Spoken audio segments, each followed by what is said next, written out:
ಮೋಶೆಗೆ ಎರಡನೇ ವಿಷಯ ಅರ್ಥ ಆಯಿತು. ಅದಕ್ಕೆ ಅವನು ಏನು ಹೇಳ್ತಿದ್ದಂದ್ರೆ, ಅದಕ್ಕೆ ಮೋಶೆ, ನೀನು ನನ್ನ ಸಂಗಡ ಬಾರದೆ ಹೋದರೆ ನನ್ನನ್ನು ಇಲ್ಲಿಂದ ಹೋಗಗೂಡಿಸಬೇಡ. ಹಲ್ಲೆಲೂಯಾ.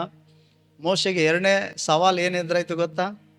ಏನೋ ಕಾನಾನ್ ದೇಶದಿಂದ ದೇವರು ನಡೆಸ್ತೀನಿ ಅಂತೇಳಿ ಐಗುಪ್ತ ದೇಶದಿಂದ ಕರ್ಕೊಂಡು ಬಂದಿದ್ದಾನೆ ದೇವ್ರು ನಮಗೀಗ. ಈಗ ನಮ್ಮನ್ನು ಕೈ ಬಿಟ್ಬಿಟ್ರೆ, ಮುಂದೆ ಬರ್ಲಿಲ್ಲ ಅಂದರೆ ನಾವು ಹೆಂಗೆ ಮುಂದೆ ಹೋಗೋದು?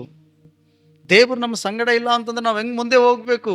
ಅದಕ್ಕೆ ಆತ ಹೇಳ್ತಿದ್ದಾನೆ, ನೀನು ನನ್ನ ಸಂಗಡ ಬಾರದೆ ಹೋದರೆ ನಮ್ಮನ್ನ ಇಲ್ಲಿಂದ ಹೋಗಗೊಡಿಸಬೇಡ. ಹಾಗಾದ್ರೆ ಯಾಕೆ ಮಾತು ಹೇಳ್ತಿದ್ದಾನೆ ಅಂದ್ರೆ, ಎರಡನೇದಾಗಿ ಅವನಿಗೊಂದು ಎರಡನೇ ಸವಾಲು ಎದುರಾಯಿತು. ದೇವರು ನಮ್ಮ ಸಂಗಡ ಇಲ್ಲದಿದ್ದರೆ, ದೇವರು ನಮ್ಮ ಸಂಗಡ ಬರದೆ ಹೋದ್ರೆ ಈ 6 ಲಕ್ಷ ಜನಗಳಿಗೆ ಊಟ ಯಾರು ಕೊಡೋರು? ಅರ್ಥ ಐತಾ? ಯೋಚನೆ ಮಾಡಿ, ಊಟ ಯಾರು ಕೊಡೋರು? 6 ಲಕ್ಷ ಜನ ಬರೀ ಗಂಡು ಮಕ್ಕಳೇ.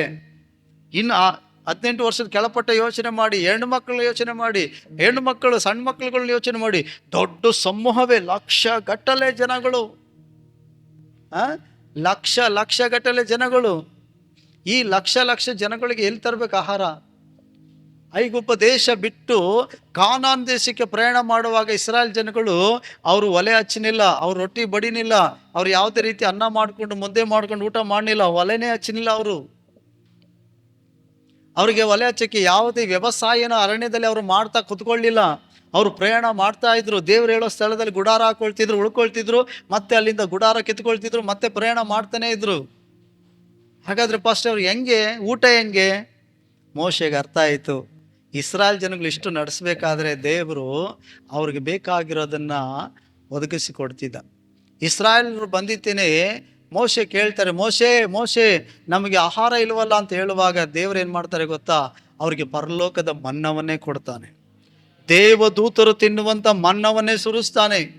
ಅವರು ಬಂದು ಸ್ಥಳದಲ್ಲಿ ನಿಂತು ಏನಂತೆ, ಅವರು ಬಂದಿದ್ದೇನೆ ತಮ್ಮ ಪಟ್ಟಣಗಳಲ್ಲಿ ದೇವ್ರು ಕೊಟ್ಟಂಥ ದೇಶಗಳನ್ನ ಹಂಚಿಕೊಂಡು ಉಳ್ಕೊಂಡು ಆ ಪಟ್ಟಣದಲ್ಲಿ ವ್ಯವಸಾಯ ಮಾಡುವ ತನಕ ಅವರಿಗೆ ಪರಲೋಕದ ಮನ್ನವೇ ಇಳಿದು ಬರ್ತಿತ್ತಂತೆ. ಪ್ರೇರೆ,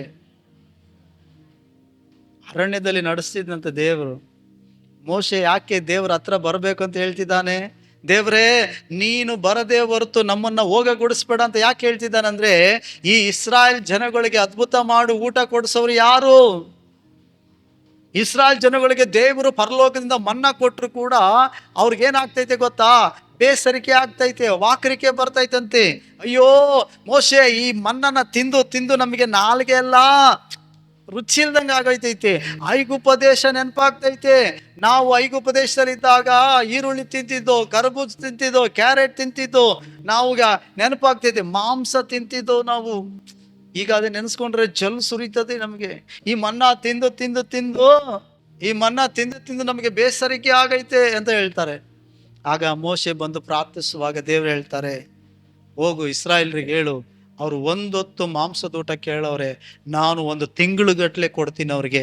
ಅವರು ವಾಕರಿಕೆ ಬಂದರೆ, ಅವರು ಅಂತ ಏನಾರ ವಾಕರಿಕೆ ಮಾಡಿದ್ರೆ ಮೂಗು ಬಾಯಿಲಿ ಅದೇ ಸ್ಮೆಲ್ ಬರಬೇಕು, ತಿನ್ನೋದೇ ಬೇಡಪ್ಪ ಅನ್ಬೇಕು, ಅಷ್ಟು ಕೊಡ್ತೀನಿ ಅಂತ. ಆಗ ಮೋಶೆ ಹೇಳ್ತಾನೆ, ದೇವ್ರೇ ಸ್ವಾಮಿ, ನನ್ನನ್ನೇನು ಅನ್ಕೊಂಡಿದ್ಯಪ್ಪ? 6 ಲಕ್ಷ ಜನ ಗಂಡು ಮಕ್ಕಳು ಕಾಲಾಳುಗಳು ಇರೋದು, ಇವ್ರಿಗೋಸ್ಕರ ಎಷ್ಟು ಕುರಿ ಕೋಳಿ ಆಕಳುಗಳನ್ನ ಕೊಯ್ಬೇಕು ಅಂತ ಹೇಳ್ತಿ? ಸಮುದ್ರದಲ್ಲಿರೋ ಮೀನುಗಳೆಲ್ಲ ಹಿಡ್ಕೊಬಂದು ಕೊಡು ಅಂತ ಹೇಳ್ತೀಯಾ? ಎಲ್ಲಿಂದ ತಂದು ಇವ್ರಿಗೆ ಅಡುಗೆ ಮಾಡಿ ಕೊಡ್ಲಿ ನಾನು ಅಂತ ಕೇಳ್ತಾನೆ. ಅದಕ್ಕೆ ದೇವ್ರು ಹೇಳ್ತಾರೆ, ಯೆಹೋವನ ಹಸ್ತ ರಕ್ಷಿಸಲಾರದೆ ಮೋಟಗೈಯಲ್ಲ. ನಿನ್ನ ಮೀನಿಡಿ, ಕುರಿ ಕುಯ್ಯಿ, ಆಕಳು ಕುಯ್ಯಿ, ಇವ್ರಿಗೆ ಉಣ್ಣಕ್ಕೆ ಬಡಿಸು, ದೊಡ್ಡ ಒಂದು ಔತಣ ಮಾಡು ಅಂತ ಹೇಳಿಲ್ಲಪ್ಪ. ಹೋಗಿ ಹೇಳು, ಮುಂಜಾನೆ ಒಟ್ಟಿಗೆ ಅವರ ಗುಡಾರಗಳ ಬಳಿಯಲ್ಲಿ ಲೇವೆಕ್ಕಿಗಳನ್ನು ಬರಮಾಡ್ತೇನೆ. 4 ದಿಕ್ಕಿನಲ್ಲಿ ಗಾಳಿ ಬೀಸುವಾಗ ಲೇವಕ್ಕಿಗಳು, ಅಕ್ಕಿಗಳ ಹತ್ರ ಏನಂತೇನೆ ಬುರ್ಲಿಗಳು, ಆ ಲೇವೆಕ್ಕಿ ಅಂತಾರೆ ಅದಕ್ಕೆ. ಆ ಲೇವೆಕ್ಕಿಗಳು ಬಂದಿತ್ತೇನೆ ಅವ್ರ ಗುಡಾರದಲ್ಲಿ ಬೀಳ್ತಿದ್ವಂತೆ.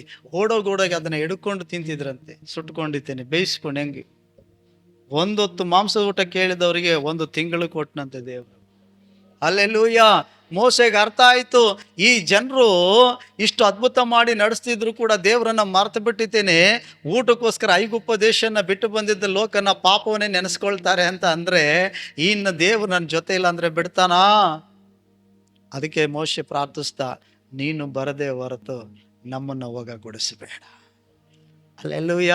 ನಾವೇನಂತ ಪ್ರಾರ್ಥಿಸ್ಬೇಕು? ಮೋಶೆ ಅಂತೆ ಪ್ರಾರ್ಥಿಸ್ಬೇಕು ಪ್ರಿಯರೇ. ದೇವಾ, ನೀನು ಬರದೆ ಹೊರತು ನಮ್ಮನ್ನು ಹೋಗಗೊಡಿಸಬೇಡ ಮುಂದೆ.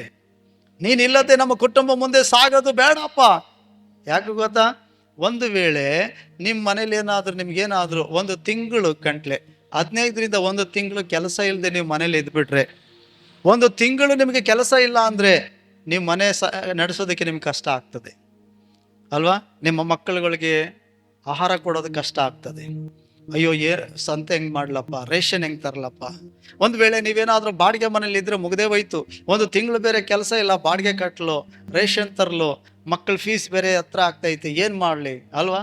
ಒಂದು ಕುಟುಂಬ ನಡ್ಸೋಕ್ಕೆ ಇಷ್ಟೊಂದು ಭಯ ಪಡಬೇಕಾದ್ರೆ ಇನ್ನು ಅಷ್ಟು ಜನರು ನಡ್ಸೋಕ್ಕೆ ಮೋಶೆ ಏನಂತೆ, ದೇವ್ರು ಬೇಕೇ ಬೇಕಲ್ವಾ, ದೇವ್ರ ಬಳಿ ಕೇಳಲೇಬೇಕಲ್ವಾ. ಅದಕ್ಕೆ ಹೇಳ್ತಿದ್ದಾನೆ, ದೇವರೇ, ನೀನು ಬರದೇ ಹೊರತು ನಮ್ಮನ್ನು ಹೋಗಗೊಡಿಸಬೇಡ. ನಿನ್ನ ಕುಟುಂಬವನ್ನು ನಡೆಸೋದಕ್ಕೆ ದೇವರು ನಿನ್ನ ಸಂಗಡ ಇರಬೇಕು. ನಿನ್ನ ಜೊತೆ ದೇವರು ಇತ್ತು ಅಂದರೆ, ನಿನ್ನ ಕುಟುಂಬ ಪರವಾಗಿತ್ತು ಅಂದರೆ, ನಿನ್ನ ಕೆಲಸ ಇರಲಿ ಇರದಿರಲಿ, ನಿನ್ನ ಕುಟುಂಬವನ್ನು ಆತನ ಮುನ್ನಡೆಸೋದಕ್ಕೆ ಶಕ್ತನಾಗಿದ್ದಾನೆ. ಹಲ್ಲೆಲೂಯಾ.